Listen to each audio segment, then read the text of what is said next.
For this year, champion, Grade 6 Mathematical Olympiad, no other than Wilson Manrecapente.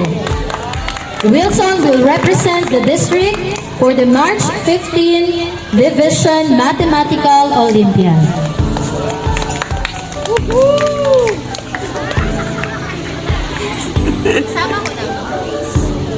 For the first time, we also have number race.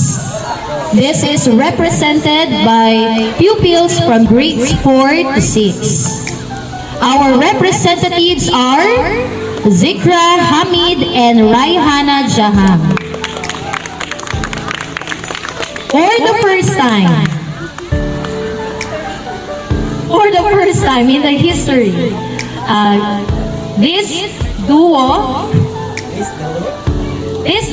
got 4th placer out of 12 or 13 participants from the district. Wow.